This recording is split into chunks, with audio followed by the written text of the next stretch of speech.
নমস্কার বন্ধুরা, আমি চন্দ্রিমা। আজকে আমরা জানব অম্বুবাচী সম্পর্কে, এর দিনক্ষণ, আচার অনুষ্ঠান, বিধবারা কেন পালন করেন এই উৎসব, আর অম্বুবাচী মেলার তাৎপর্য সবই আজকে আমরা জানব। বন্ধুরা, ভিডিওটি ভালো লাগলে লাইক, কমেন্ট ও শেয়ার করো, আর সাবস্ক্রাইব করে বেল আইকন প্রেস করে পাশে আমার বন্ধু হয়ে থেকো। ভারতের একাধিক স্থানে অম্বুবাচী উৎসব রজ উৎসব হিসেবেও পালিত হয়। হিন্দু ধর্মের এক গুরুত্বপূর্ণ বাৎসরিক উৎসব অম্বুবাচী। হিন্দু শাস্ত্রে, বেদে ও পৌরাণিক যুগেও পৃথিবীকে ধরিত্রী মাতা বলেই সম্বোধন করা হয়। মনে করা হয় আষাঢ় মাসে মৃগশিরা নক্ষত্রের চতুর্থ পদে ঋতুমতী হন ধরিত্রী। পূর্ণবয়স্কা ঋতুমতী নারীরাই কেবল সন্তান ধারণে সক্ষম হন। তাই অম্বুবাচীর পর ধরিত্রী মাতাও শস্য শ্যামলা হয়ে ওঠেন। এবারে আমরা জানব অম্বুবাচীর দিনক্ষণ। অম্বুবাচী শুরুর পর 3 দিন চলে এই উৎসব। চলতি বছরে অম্বুবাচী প্রবৃত্তি অর্থাৎ শুরু হবে 22শে জুন অর্থাৎ 7ই আষাঢ় রাত 11:03:57 এবং 25শে জুন অর্থাৎ 10ই আষাঢ় বিকেল 4:24:13 গতে এর নিবৃত্তি বা সমাপ্তি ঘটবে।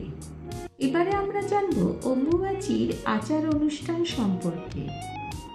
অম্বুবাচীর সঙ্গে জড়িয়ে আছে বহু আচার অনুষ্ঠান। এই 3 দিন সন্ন্যাসী এবং বিধবা বিশেষভাবে পালন করেন এই দিনগুলো। কোনো শুভ কাজ এই কয়েকটি দিন নিষিদ্ধ থাকে। শুধু তাই নয়, এই অম্বুবাচী চলাকালীন কৃষিকাজও বন্ধ থাকে। অম্বুবাচীর পর কোনো মাঙ্গলিক অনুষ্ঠানের মাধ্যমে চাষাবাদ আবার শুরু হয়। ঋতুকালে মেয়েরা যেমন অশুচি থাকেন, একই রকমভাবে মাতা ধরিত্রীও এই সময়কালে অশুচি থাকেন। সেই জন্য এই 3 দিন ব্রহ্মচারী, সাধু সন্ন্যাসী, যোগী পুরুষ, বিধবা মহিলারা অশুচি পৃথিবীর ওপরে আগুনে রান্না করে কিছু খান না।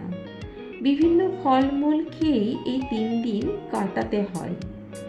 3 দিন পরে শুদ্ধ হয়ে স্নান করে সব কিছুতে হাত দেন তারা। শুধু কামাখ্যা নয়, অম্বুবাচী চলাকালীন বিভিন্ন মন্দির ও বাড়ির ঠাকুর ঘরে মাতৃশক্তির প্রতিমা বা ছবি কাপড় দিয়ে ঢেকে দেওয়া হয়। এবারে আমরা জানব অম্বুবাচী মেলা সম্পর্কে। অম্বুবাচী মেলা 2025 সালের 22 থেকে 26শে জুন আসামের কামাখ্যা মন্দিরে অনুষ্ঠিত হবে। দেবী কামাখ্যার বার্ষিক ঋতুচক্রের প্রতি উৎসর্গকৃত এই 4 দিনের উৎসব লক্ষ লক্ষ তীর্থযাত্রী এবং তান্ত্রিক সাধকদের গুয়াহাটির পবিত্র নীলাচল পাহাড়ে আকর্ষণ করে। এটি একটি প্রধান শক্তিপীঠ হিসেবে স্বীকৃত। কামাখ্যা মন্দির এই সময়ে ভক্তি, ধ্যান, আচার অনুষ্ঠানের কেন্দ্রবিন্দুতে পরিণত হয়। 22শে জুন মেলার শুরুতে মন্দিরের দরজা বন্ধ হয়ে যাবে, যা দেবীর ঋতুস্রাবের সময় বিশ্রামের প্রতীক। 26শে জুন পবিত্র স্নান এবং মন্দিরের কাজকর্ম পুনরায় শুরু করার উপলক্ষে এগুলি আবার খোলা হবে। এই দিনগুলিতে গর্ভগৃহে প্রবেশ নিষেধ, তবে মন্দির চত্বরের চারপাশে ভক্তরা প্রচুর সংখ্যক ভিড় জমান। অম্বুবাচী মেলা দেবী কামাখ্যার ঐশ্বরিক ঋতুস্রাবকে সম্মান করে, যা উর্বরতা, নারীত্ব এবং মহাজাগতিক শক্তি উদযাপন করে। বেশিরভাগ মন্দিরে যেখানে ঋতুস্রাবকে অপবিত্র বলে মনে করা হয়, কামাখ্যায় ঐশ্বরিক নারীত্বের প্রতীক হিসেবে দাঁড়িয়ে আছে। কামাখ্যা মন্দিরটি 51টি শক্তিপীঠের মধ্যে একটি। 2025 সালের অম্বুবাচী মেলা বিশ্বাস, শক্তি ও ঐতিহ্যের একটি শক্তিশালী মিশ্রণের এক বিরল আভাস দেয়।